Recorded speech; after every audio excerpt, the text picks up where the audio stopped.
You're tuned in to Nerd Overload, your weekly show for video games, movies, TV shows, comics, tech news, and more.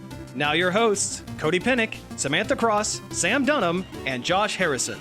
Hey everybody, welcome to Nerd Overload Ho Ho Holiday Hoedown. I don't know what that means, but I'm Cody. Jingle Jangle, I'm Sam. I'm a South Pole elf, Josh. And I'm Samantha. The real Christmas princess. Yeah, there we go. Oh, we have a great show for you this week. A bunch of news to go over. But first, let's talk about some things we have been checking out. Check it out!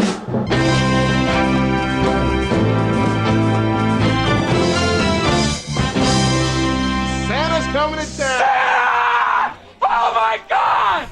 I know him! I know him! You know what?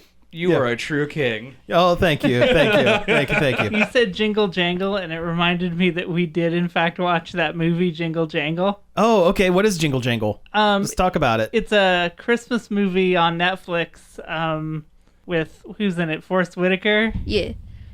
And John Legend is in there. Oh, okay. Wow, that's a... I think he just did music for it then. Oh, yeah, you did the music for it. Okay. Keegan-Michael Key is the bad guy, and Oh he's my God, great in it. He's amazing. It's a musical. Oh, yeah. That's the... Okay. I know which one you're talking about. Yeah. It took me a minute to kind of remember. Yeah, okay. It's a musical about a toy inventor that loses some of his jingle jangle. Roll credits. When his apprentice steals his book of inventions. Is that what it was? Yeah. So it's the Water Boy when they stole... The playbook. The playbook from the Fonz, and he lost He lost his mojo. He lost his mojo, and he gets his jangle back when his granddaughter comes back to visit. Stella got her jangle back. Yeah, I was trying to think of a joke. I was really trying. And teaches him to love Christmas? inventing in Christmas okay. again. Well, no, that's interesting. That sounds like a cute, fun kind of family Christmas movie. It definitely is. It's very cool. The musical numbers are actually good. Oh, awesome. Like the dancing is really good. Oh, yeah. Lots of flips. Yeah. And they actually pull back to where it's like you see it all happening at once around you. So it looks more impressive. It's not like, well, they obviously cut here so they could do one move. And like it's a whole bunch of people doing it at once. So it's more impressive like a stage show would be. Like an actual musical number. Yeah. Oh, that's cool. That's really cool. And it's a primarily black cast. Maybe all. Is there anybody much. white in this movie? I don't think there is. I mean, So it's that- background characters. Yeah. Okay. And there's an evil living doll voiced by Ricky Martin. Not making this up. Okay. All right. I mean, if there was ever a true evil in this world, it's Ricky Martin. It's like the first a real big invention that the main character Geronicus Jangle invents is like this. Wait. What's his name? Geronicus Jangle. I love it.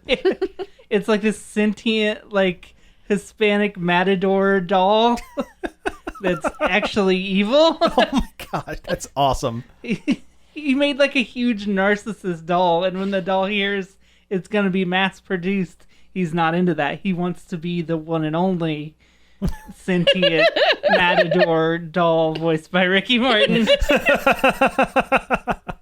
But yeah, it was a fun movie. I definitely don't regret watching it. Yeah. Oh, awesome. We also finished the Christmas Prince trilogy. Oh, okay. Let's talk about the Christmas Prince. It gets progressively worse.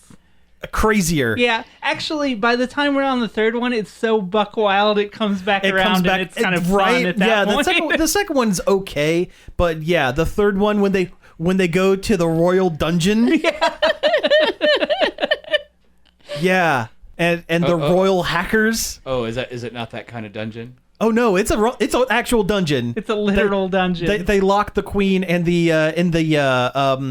polio-stricken granddaughter, Spina Bifida. They lock them in the royal dungeon, which is an actual dungeon that this Christmas town has. Which they teased for 2 previous movies. They did talk about the dungeon quite a bit. We finally get to see the dungeon. Yeah. And wouldn't you know it, there's a Christmas secret inside that dungeon. Ew. Like, the main motivator of the plot is that they're afraid their baby is going to be cursed. Yeah. It's going to have the Christmas curse. Yeah, holly jolly Christmas curse. Curse this innocent child. Uh-huh. It's literally a line. Was that the same one where if they don't sign the treaty by Christmas, Yep. the two countries go to war on Yeah. Christmas, Yep. begin a forever war? And then there was one point where I mean, I'd watch a Christmas war. Rose McIver starts like having her baby, and the queen from the other country helps by rolling a warm paint roller across her butt. Yep, that's it. It's a Christmas miracle. Yeah. Just like, I'm inexplicably paint rolling your butt.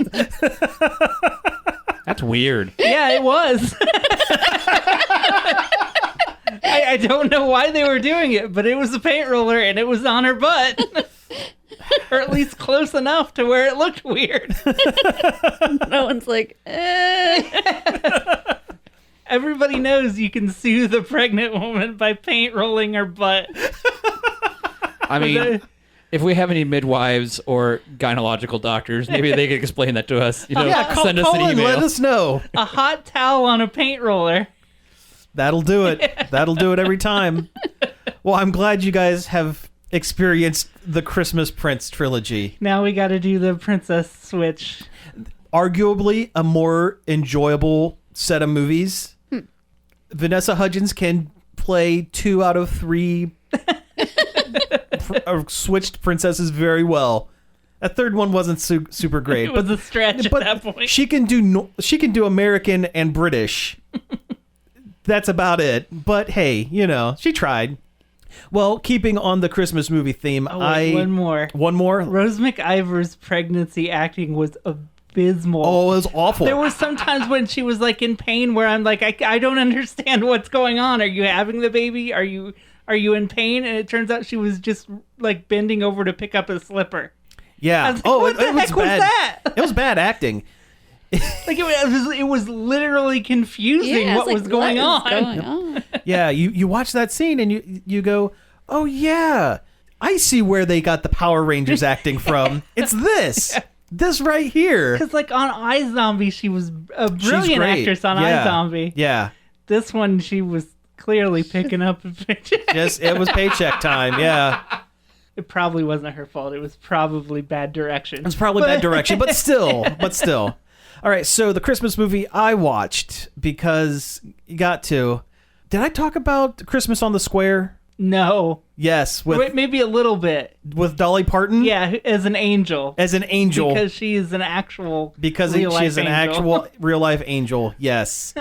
Yes. Watched Christmas on the Square, it's a musical, and I don't mean that as it has, a movie with songs in it. It looks like a set. It looks like something that was performed on a stage that they just brought the sets over. Huh. So kind of like that one, like Peter Pan thing they had. Kinda. Yeah, kinda like that.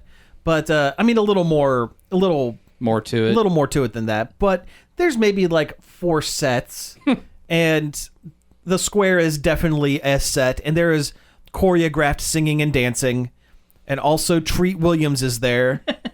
From the Phantom. He was Xander Drax, the villain. Oh, right. Yeah. Okay. He's in a bunch of other things, but I can never remember what he's in. He's like budget Alec Baldwin at this point. But it's, for as goofy a premise as Dolly Parton the Angel is here to save the day it was actually a pretty enjoyable movie. Christine Baranski, who folks will know her from Mamma Mia. Yeah, for Mamma Mia, Big Bang Theory. She was Leonard's mom, and she's been in a bunch of other stuff. Bazinga. Yep. But she plays this rich lady who comes into town a week before Christmas and says, well, here you go. I'm selling the town. Everybody get out. I'm building a mall on your town, and I'm selling it. That's a big mall. It's a big mall. The Cheetah Mall. Okay. Get it? The Cheetah Mall. Oh, yeah. But no, it's she hates Christmas and she hates that town and she wants to sell it because apparently she owns it. But what about all the people who own their own property? Yeah, she cut them checks. I mean, that's on them then. Yeah. But then, oh no, she might have a brain tumor. Okay. What? Merry Christmas. Wait, so that's why she's a miser? She has a brain tumor? No, she. That's why she sees Dolly Parton at the angel. Or maybe it's a real angel. I don't really know. That's for you to decide. That's for you to decide. The viewer. Yeah. Dolly Parton's angel costume is amazing because imagine the rhinestones. just picture in your mind Dolly Parton covered head to toe in rhinestones sitting on a badly CGI'd cloud floating through this rich person's house yelling at her for being a miser. I mean, giving out country advice. Probably books too. She's throwing books at kids from the cloud. Yep, just tossing them to kids. And then curing COVID. And she yes. During her downtime from being an angel, yelling at Christine Baranski to not sell a town, she is curing COVID single-handedly. But yeah, no, then there's a part where Christine Baranski befriends a small child who is running a bar in the town. Well, to be fair, her dad runs the bar, but her dad's never home. So the small child runs the bar, and then, oh no, there's a car accident, and the kid is in serious critical condition. Like, well, this has got some twists and turns. It is the definition of the term buck wild. It just keeps going.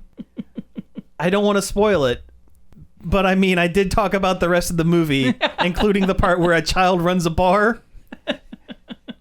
The baby bar. That's a baby bar. Yeah, she poured Christine Baranski a glass of whiskey, and then she poured herself a little glass of chocolate milk out of a snifter, and they like shot it like a shot. I feel like that's like Marlene from Final Fantasy VII. A little bit. Yeah. That's probably what it was like in the set when Tifa wasn't there. Probably, yeah. But yeah, it was enjoyable. Went into it ready to goof on it, absolutely ready to goof on it, and there was enough goof there, but it was enjoyable. It's worth checking out. You gotta like the country music though. I mean, I'm not a huge fan of the country music, but you gotta look past it. I'm not a big fan either, but I can stomach Dolly Parton. Dolly Parton's fine. Geez. Yeah, I mean, yeah, Jolene's pretty great. Yeah, so, there's some country artists that you can't deny, like Johnny Cash, Dolly Parton. Yeah, Taylor Swift up there. Used to be. She's not really a country singer anymore. She's been a pop star for like forever. Yeah, that's a good point. So I watched a Christmas movie as well. Really? Yeah. Oh man, all right. Yeah, let's hear it. It's a Christmas miracle. It's a Christmas miracle. I watched The Happiest Season on Hulu. Oh, we've been wanting to watch that. Yeah, don't spoil it. With Kristen Stewart. I've heard it's good, and I've heard it's bad. It's got good points and bad points. Kristen Stewart actually doesn't do terrible in it. She's a good actress when she's not in a Twilight movie, when she's not given garbage to do. Let's see here. It's a weird movie. It feels like a Hallmark movie, kinda. Okay. But with an LGBT twist. I think that's what they were going for. I think that's what. But like what they advertise it as a Christmas comedy. It is not a comedy. Huh. It is not a funny movie. So I guess like the soft pitch of it is you have these two women who are and they basically detail their entire courtship process in the opening credits of the film through like drawings. Okay, all right. And then the whole crux of the movie is they're going to go visit the one girl's family. But, oh no, they don't know she is gay. And she's not out to them. Ah. So they go on Christmas holiday just being gals, being roommates. pals? Roommates because she has nowhere to go because her parents are dead and she's an orphan. Oh. Please tell me at least Dan Levy's funny. Oh, he is the best part of the whole movie. Okay, I had a feeling. He is the best part of the whole movie. I could have just had a whole movie of just him. I don't know. I mean, it's not bad. It's very predictable. Also, Kristen Stewart's girlfriend in the movie she's not a good person. I don't feel like she's a good person. Like, I don't understand why they crux the love story on this woman. I mean, there's some good part. It's an interesting movie, though half the time, like they're at these fancy, like, rich people parties because the one girl's dad's running for mayor of the town. And, Kristen Stewart's character is basically dressed like Catra from the Princess Ball episode of She-Ra. Like, it's this, like, suit jacket and, like, I don't know. I mean, it's, like, the whole time I'm watching, I'm like, she looks like Catra. She looks like Catra. I saw a great tweet the other day. Molly Ostertag, Noelle Stevenson's wife, had a text from her dad that was a picture of She-Ra and Catra kissing. And his text underneath was, "Hey, she looks like you," as in Catra. And it's like, well, yeah, you figured it out. I don't know. It was. I mean, it's got its moments. It's kind of a cute movie, and like I said, Kristen Stewart's actually not bad in it. And I was like, okay, this movie wasn't terrible. I mean, I don't see myself going back and watching it again, but I mean, give it a watch. I mean, cool. If anything, for Dan Levy. Yeah. I have another marginally Christmas-themed movie, kind of. It's set at Christmas. Die Hard? No. Batman and Returns? I mean, you just watched it, too. It is...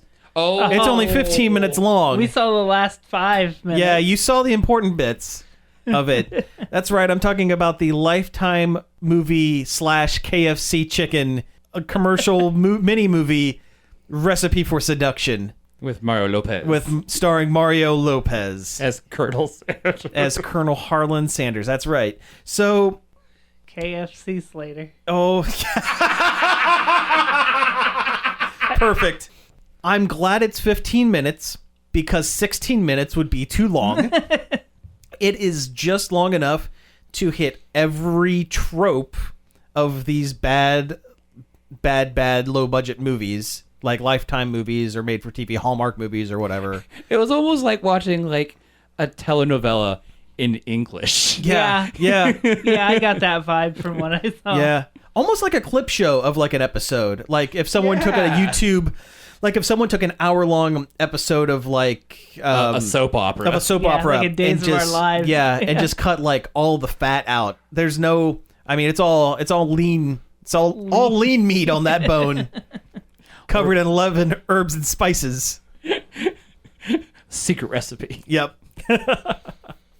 But so it tells the story of a family who is a mother and daughter. They are pretending to be rich, but they have a lot of bills. The father left them with a lot of bills, and the mother is pushing the daughter to marry the rich man.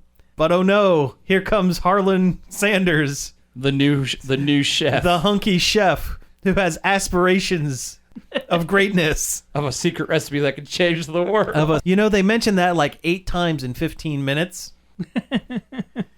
And there's overacting. There's secret trysts between the daughter or the mother of the daughter and the prospective fiance. And the prospective fiance. There's a gay black best friend. Oddly named Lee. Oddly named Lee, yeah.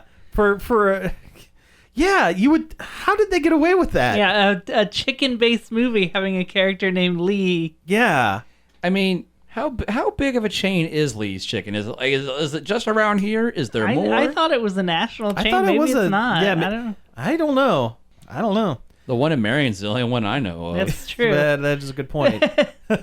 It'd be like having a Captain Popeye show up. I'm gonna make sure Lee's is a chain. Oh yeah, let's look that up. Let's be accurate about our chicken restaurants. Yeah, I'm pretty sure. I feel like there was one near where I used to live. But anyway, it's on YouTube and it's 15 minutes. That, I mean, you could spend it doing better things, but you could spend it doing worse things too. You could see bad prosthetics glued to Mario Lopez's face. Oh. And well, you mean that tiny goatee was not a real beard, Josh? You mean to tell me, are you shattering my dreams here? Yeah, it's a franchise. It's Lisa's franchise. Okay, but yeah, it was fine. It was set at Christmas. They're having Christmas chicken. That's the Japanese style Christmas. Oh yeah, yep. In the Japanese style. Yeah. Deep fried with 11 herbs and spices. Yep. Oh, come on, we got to have one more Christmas theme thing. One more Christmas theme thing. Oh, we watched a pretty good horror movie, but it wasn't Christmas related. Okay, can you explain it to me in a way that makes it Christmas? Can you make this Christmas? I mean, it's not Ho, ho, ho. A sad man who has to take care of his dementia-ridden mother finds a videotape that with a new holiday pal on it that he becomes obsessed with. And the guy is played by Will Wheaton. The guy on the tape. Okay. It's a guy that's doing like this video dating service that takes place in the 80s. Oh, okay. And he's having a bad time of it, and his life sucks because he has to take care of his dementia-ridden mother and can't be out of the house for more than like an hour at a time. And he gets so lonely he finds this Rent-A-Pal tape. That's the name of the movie. Oh, okay. He finds this Rent-A-Pal tape that's just like a recording of Will Wheaton like being, "Hey pal, what are you doing today?" And then he pauses for you to talk to him, like, and he becomes like obsessed with it and like believes it's real. And they play it up like maybe it's real. And it just gets wild from there. The way you said the way Wilton's like, "Hey there, pal." All I pictured was Captain America in the Spider-Man films on that VHS. I mean, it's kind of the same vibe. He's like just sitting in a chair, like, "Hey, pal, how was your day?" Well, so you got interesting premise for a yeah, and he ends up getting a date, and he goes on the date, and he comes home, and it's like the tape is mad at him now. Oh, really? And he reads it as the tape is always repeating the same dialogues, but now he's perceiving it as being mad at him. Does the tone change? Yeah. Oh, interesting. No, that's a cool idea for a horror movie, like a psychological kind of thing. Yeah, that's awesome. It was pretty good. I mean, I was on the fence. I'm not a huge Will Wheaton fan. Not especially. No, but he was really good in this. He played the creepy tape pretty well. Oh, that's awesome. Ho, ho, ho, and then Santa shows up. Yes. Yep, you saved it in the end. There we go. I don't know. I think your shirt's more festive than that movie. Oh, my holiday Yoda. And I've just been playing a whole bunch of Cyberpunk still. And a whole bunch? whole bunch. A whole Santa's sack full of Cyberpunk. And I just keep liking it more and more. Like, it's actually a super solid, very, very good game.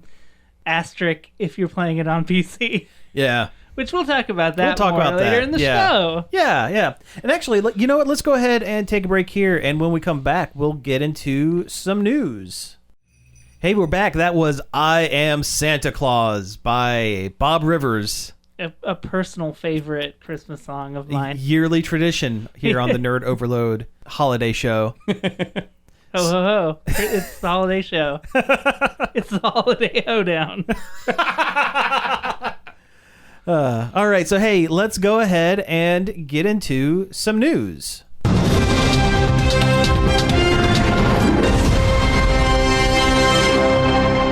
Santa Claus, you will never return to Earth. Now you belong to Mars. Ho, ho, ho. Ho, ho, ho. Ho, ho, ho. We need to do another riff of that. We do, yeah. Yep. I've we have never the actually technology seen it. now. You've never seen Santa Claus Conquers the Martians? No. Oh, man. Oh, man. So good. Yeah. I mean, so terrible, but so good. Okay, snap decision. Santa Claus Conquers the Martians or the Mexican Santa movie where he fights the devil? The devil? Oh. Which one's the better one?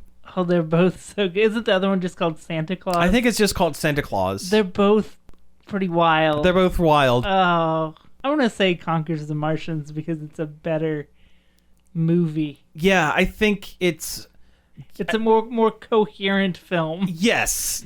Though the one where Santa Claus lives in a cloud and his best friend is Merlin, and he fights a devil, not the devil, but a devil. There's long scenes that are like It's a Small World stuff going on with very racially insensitive depictions of children from different cultures. countries.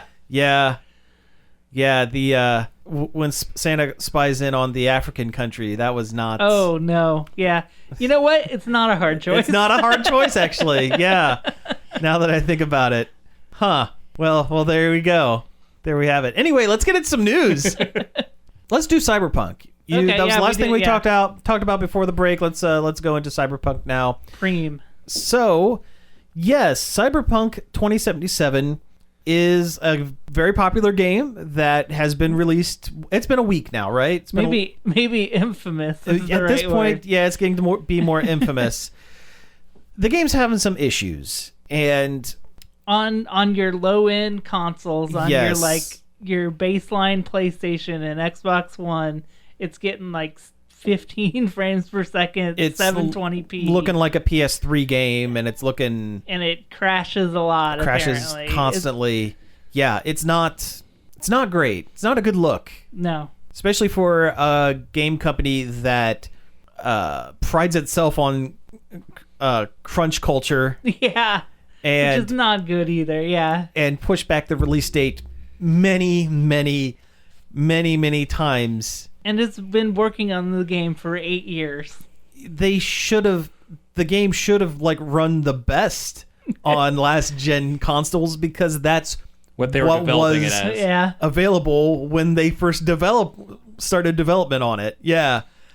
It's clear the console versions may have been a little bit of an afterthought. They were a rush job. Yeah. Well, the more SKUs you're developing for, the harder it's gonna be, and the more likelihood something's gonna get lost along the way. Sure. That's what happened with Mighty Number 9. Yeah. We don't talk about that.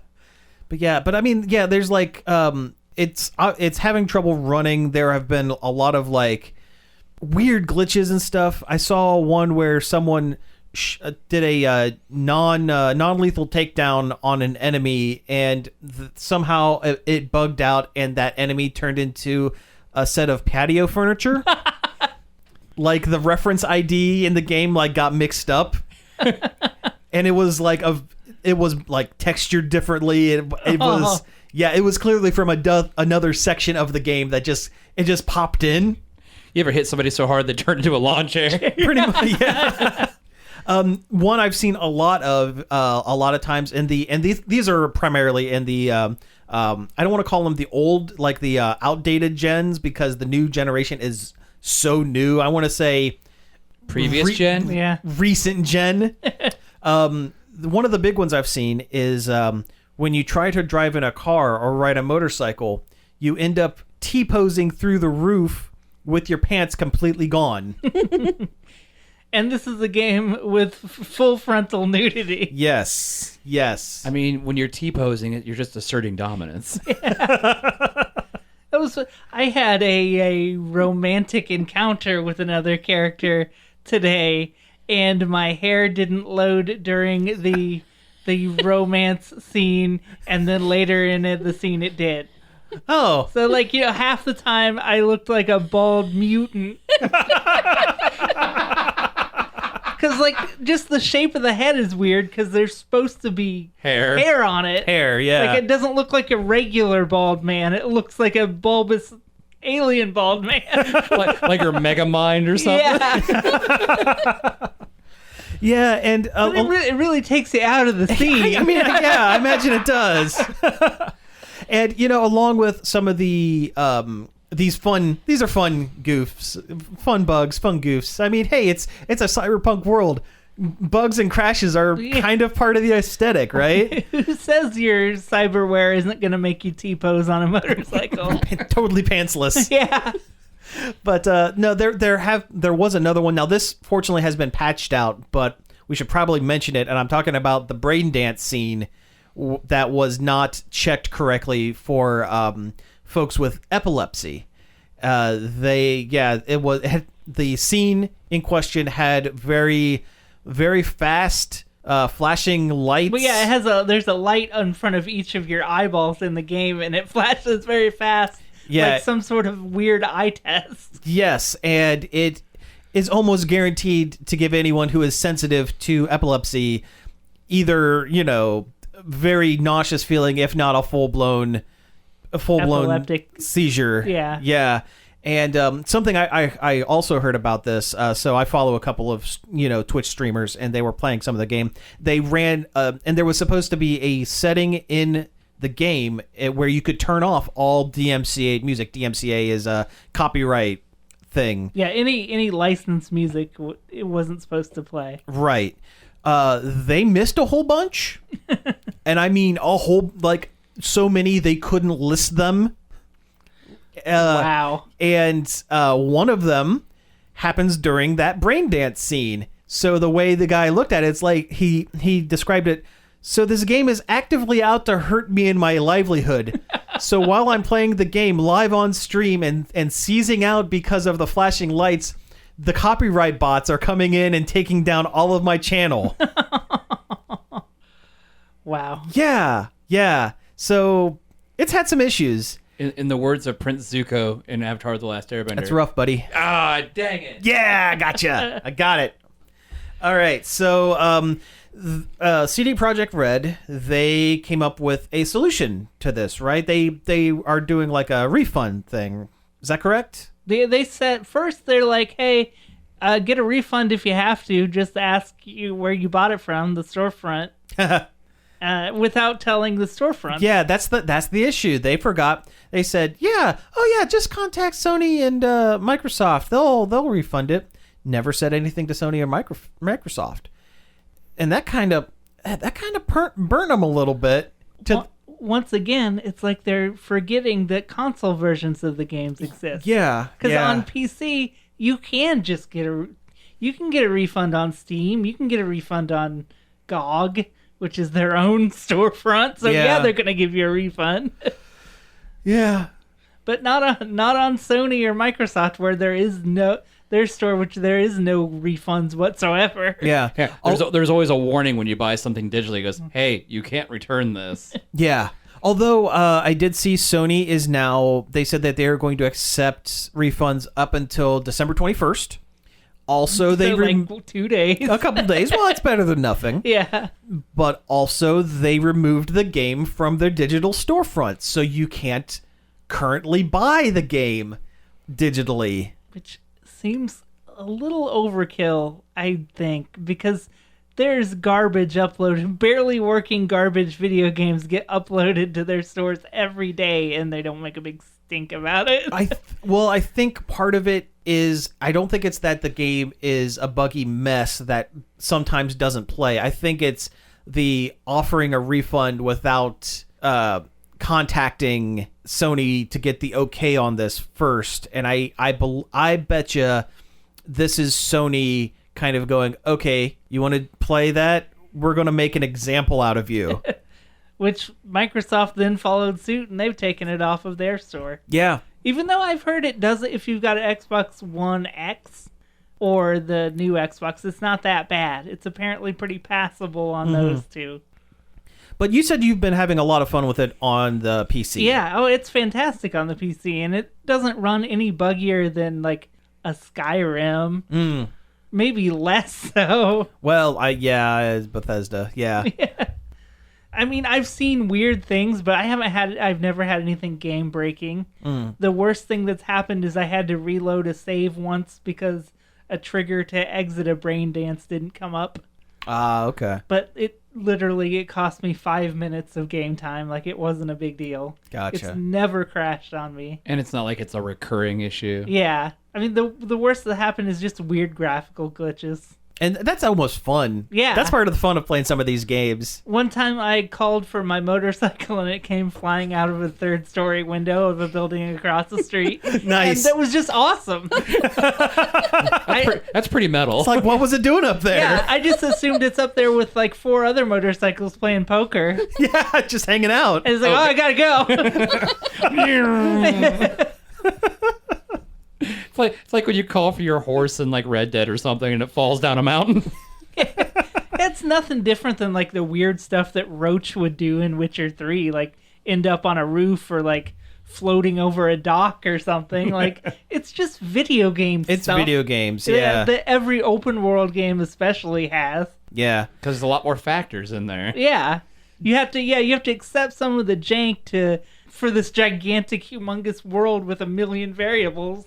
Yeah, that makes sense. Do you think that people are treating this differently because it had so many years in development and that it was so hyped to the point where... I think it's the hype. It's the hype. Yeah, well, I think people are like having fun, like trying to find every little glitch or poking at every little like regular video game thing. Where like now because it's Cyberpunk and because it's a big deal, it's like, oh, there's a glitch. Yeah. That person walked weird for a second. It's like, well, yeah, they do that in Grand Theft Auto too. Like, yeah.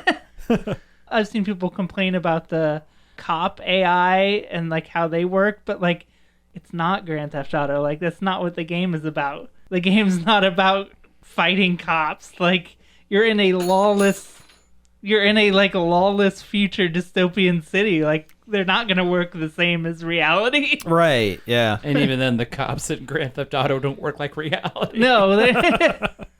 Do you see the console versions of the game getting patched and like getting to a usable state, or do you think the last gen or previous gen versions of the game if they're going to continue being buggy messes? No, they'll get them working right. I trust CD Projekt enough to do right by it. They've had the same kind of stuff happen when Witcher 3 came out. It apparently launched kind of a mess, and then they fixed it through patches. And then people end up loving it and thinking it's the greatest game in the world. Yeah, now people don't shut up about Witcher 3. I mean, it got a Netflix show. Yeah. Yeah. I like Cyberpunk more than Witcher 3, but I love this. The setting really appeals to me. Sure, yeah. That goes a lot. The Cyberpunk setting goes a long way for me too, also. Oh, sure. That's squarely your jam. Yeah. I mean, some of my favorite animes are Cyberpunk. Yeah. It's like one of the big reasons I want to play. All right, so hey, let's move on to some other news. You know what? I could do this one real quick. So in Super Smash Bros. Ultimate, we announced last week that the Final Fantasy VII big bad man Sephiroth, the big bad pretty boy, the big tall bad man with his big long sword, was the new character, and they had a mini showcase of the character, showing off his new moves and everything, and looks great. Everything. He looks right. Some of the interesting things that they added to it, he gets released on the 22nd, but because he has traditionally been a boss character, for anyone who has purchased the Challenger's Pass, yeah, whatever. They, if you've purchased that already, there is a special boss mode where you can fight Sephiroth as a super hard boss and earn the ability to unlock him early. So I did, and I did. How hard was it to beat him? On easy, it is laughable. Okay. On medium, it is pretty easy, and on very hard, you can cheese the AI. You can't. It's difficult as a straight fight, but certain moves the AI doesn't know how to handle, like Bowser's like grab, flying, press. You can just do that over and over. Run up, grab, flying, press. Run up, grab, flying, press, and before you know it, he's done. Because it's a stamina battle, so you're going down to 0 instead of trying to knock him off the stage. So I did that, and I got to play as Sephiroth early, and you know what? He is conditionally one of my favorite characters. I think In one-on-one fights, like online one-on-one fights, I don't think he's going to do particularly well because he hits really hard, but he is a very light character. It does not take much for him to get knocked out, and a lot of his attacks have a very long cooldown. So for folks who don't know fighting games, cooldown is if you throw a punch, the cooldown is from the point where the punch is thrown to the part where you come back to like your idle stance. He's very flashy, so he does a lot of flourishes and stuff, and it gives a lot of downtime. So if you're good and you can dodge the attack, your opponent can get right in and really mess you up. Having said that, I think he is going to be a beast on 8-man battles and multi-man battles because his weapon is so large and all of his attacks seems like they are built to hit multiple people at the same time. Yeah, he can stab the width of at least 3 Kirby's. At least 3 Kirby's, yes. Well, like his that Shadow Flare attack that creates like a you mean PK Flash? PK Flash, yeah. That's it, yes. It's the same as it's the same, yeah. But it's he's going to be very fun in party mode multi-man, but one-on-one, some people will be able to get good with them. I will probably stick with my mains, but no, a very fun character, very interesting in inclusion. I thought he was a refreshingly back to basics standard fighter.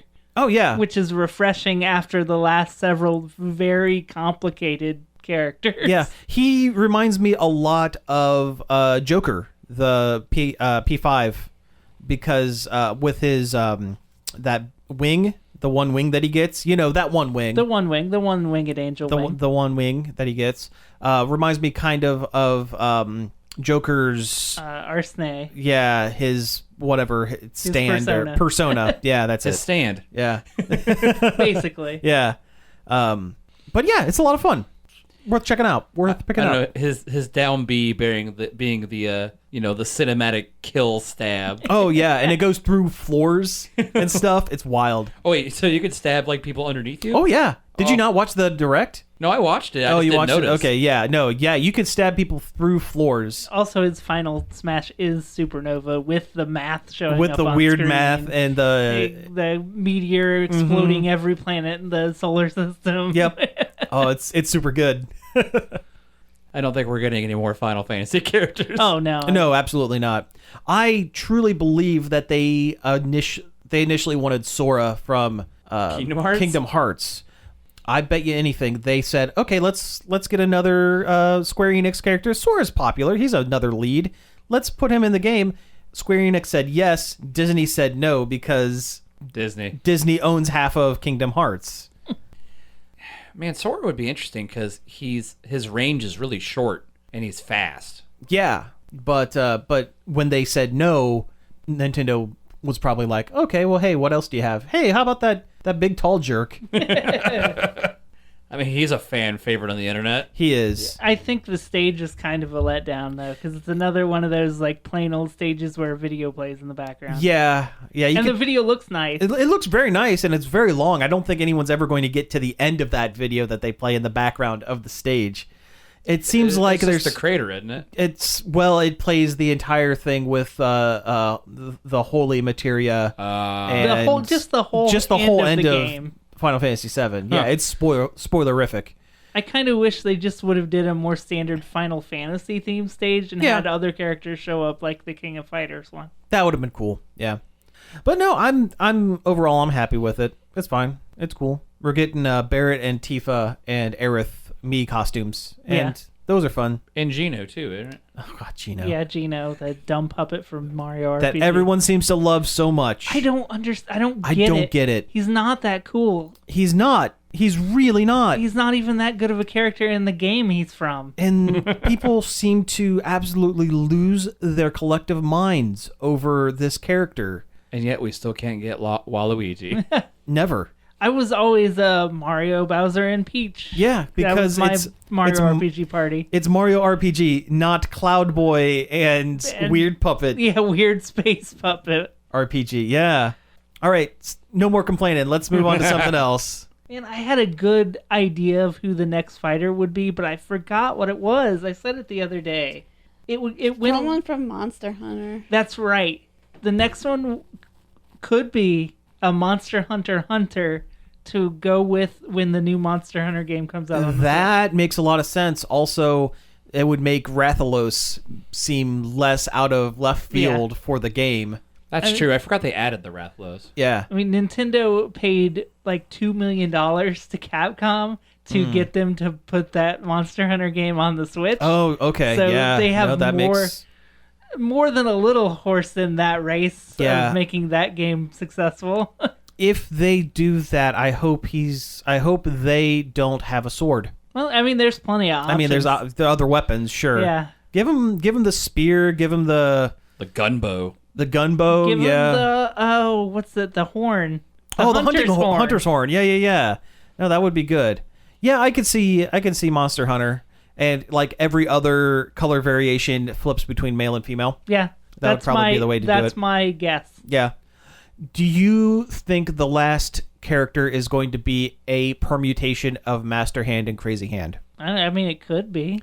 Because if this is like the ultimate version of this game, and this is the last Fighters Pack, and it's a celebration of all of their games, it should be Master Sakurai. Hand has been like it. Well, it should be Sakurai, yes, but he would just win all of them. Yeah. Sakurai with 2 Nintendo Pro controllers, 1 in each hand.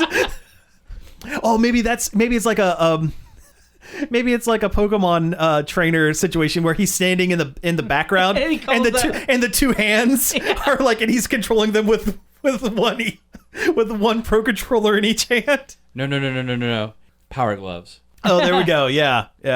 But no, I really think Master Hand and Crazy Hand might be a decent permutation. I mean, that's a fighting game staple where you can unlock the boss character. Yeah. And then... Plus, by this point, how many Smash Brothers games have there been? 5, if you count Ultimate as a separate entity from the Wii and 3DS versions. Which you should. So totally different game. and the character has been in like 5 games, which is more than Shulk. Poor Shulk. If it is Master Hand, Crazy Hand, they should have an alternate skin where you look like the Wall Master from Zelda. Yeah. Oh, that would be cool. That would be really cool. They are going to have to come up with something just totally out there for the last one, right? I mean, they're going to have to, something crazy. Here I thought Piranha Plant was kind of a crazy one. Okay, what is a classic Nintendo game that, like, original, even like Game & Watch level, like, out of nowhere? The Ultra Hand? Oh, yeah, with the fly swat. No, wait, that's from Mario Paint. Yeah, no, I'm talking about the toy that's like an extending hand. Oh, the Extendo toy. hand. Yeah, that would be cool. Huh. Yeah, if Mr. Game & Watch wasn't already in the game, that would be a cool, like, last one. Yeah. And there's already Rob Robot. There is, yeah. I don't know. That's the thing, is there's already so many characters in this game. Like, what do you do now? Well, they have 3 more they have to figure out. Somehow, some way. Gray Fox. From Metal Gear? Yeah. I'm surprised they haven't done that.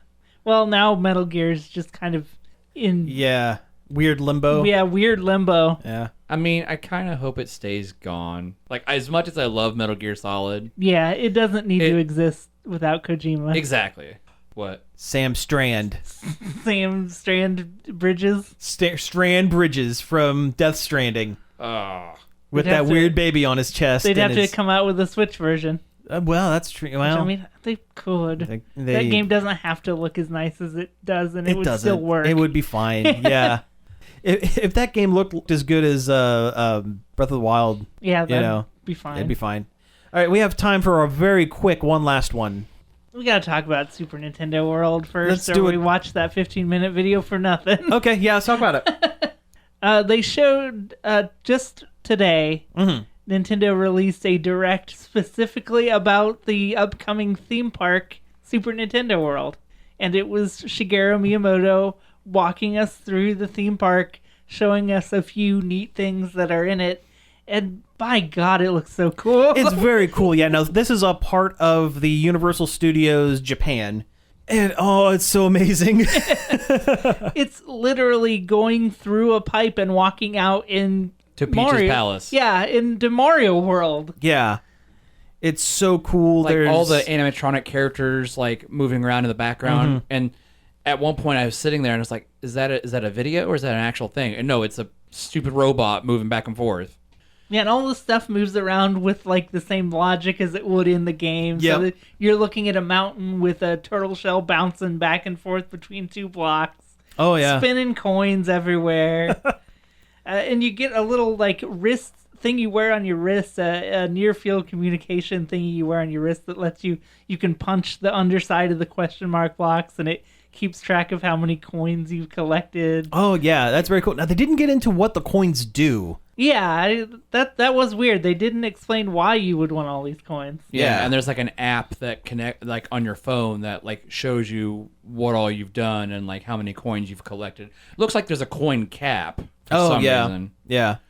That seemed very reminiscent of the novelty wands at the Harry Potter World in Universal Studios, Florida. If you buy one of the $40 wands or whatever, you wave it over like a box and like it does a thing, or it changes the light colors in a window or something like that, which is really cool. Yeah. But this seems very, very interactive and very Nintendo. I can't wait to wait in line with 20 children to punch the underside of a box. Yeah, that's about right. Yeah, that sounds about right. Well, they were calling them activities, but little games you can play in the world. Like there was one part where you punched the underside of a POW block and you had to time it right with a turtle shell moving back and forth on a cliff so it would knock a block around and you'd get a key coin. Thing, yeah. Which is like living in the video game more or less. Yeah. There's a crazy maze inside. Was it inside Bowser's Castle or was it beside Bowser's Castle? It was the underground level. It was the underground level, yeah. And it uses forced perspective and changing size of its blocks to make you... You get hit by a bomb and you depower. You depower and go get small. Yeah, and all the background blocks like on the wall and stuff get super huge. Yeah, it's so cool. And that food looked delicious. Oh, yeah. Toad's Restaurant. Yeah, Toad's Cafe. Yeah. I can't wait till they build one like in America, which they said they are going to do in both Hollywood and Florida. Yeah, it's going to be great. But not Hollywood, Florida. Oh, and then the fact that the Mario Kart ride in Bowser's Castle has augmented reality goggles that you wear, so only who knows what you're going to see when you're doing it. It's amazing. They didn't show the actual ride going. They wanted to maintain the surprise. Hey, that's okay. Yeah, I'm all right with that. I mean, 5 minutes after the park opens, there's going to be a bunch of YouTube videos of people doing the ride, but that's okay. Theme park YouTube is going to go ham on it. Oh, absolutely. Yeah. I mean, as long as travel is allowed. Yeah. Yeah, if anybody in America is allowed to go to Japan, I don't know. Probably not. Not currently. Yeah. Well, we can dream. The fact that he kept calling himself Mario's dad. Yeah. Which, I mean, he is. He is. Yeah. It's not a lie. Yeah. But it's just funny. Because, like, at one point, like, the two mascot, Mario and Luigi, show up, and they take a picture, and he's like, okay, Dad's busy. Tells him to get out of here. Yeah. Daddy's working. The sheer seeing all the Mario things in actual, like, 1-to-1 human scale is wild. Like, to see a Koopa Troopa that's the size of a man. Yeah. All right, well, hey, we have reached time, so I think we should probably go ahead and get out of here. You have been listening to Nerd Overload. Thank you very much for tuning in. You can find us each and every day over at nerdoverload.com. You can find us on Facebook, Twitter, Twitch, and Instagram at Nerd Overload Now. You can email us at staff@nerdoverload.com. You can give us a call on the Nerd Overload hotline. The number's 586-372-8020. Leave us a message, and we might play it on the show. What would you want most out of a Mario theme park? Or just Nintendo theme park in general? Eggs. Eggs. Big old Yoshi eggs. Yep, just give me a plate full of Yoshi eggs. I want Birdo to fire eggs at my face. You can find all of our back episodes on various podcast apps such as Apple Podcasts, Spotify, Stitcher, Google Play, and more. And finally, I'd like to thank David Pencil for the use of our intro and outro. You can find more of his stuff over at davidpencil.com. So thank you again for tuning in, and we will be back next week. Peace out. Wait, no, Christmas time. Ho ho ho.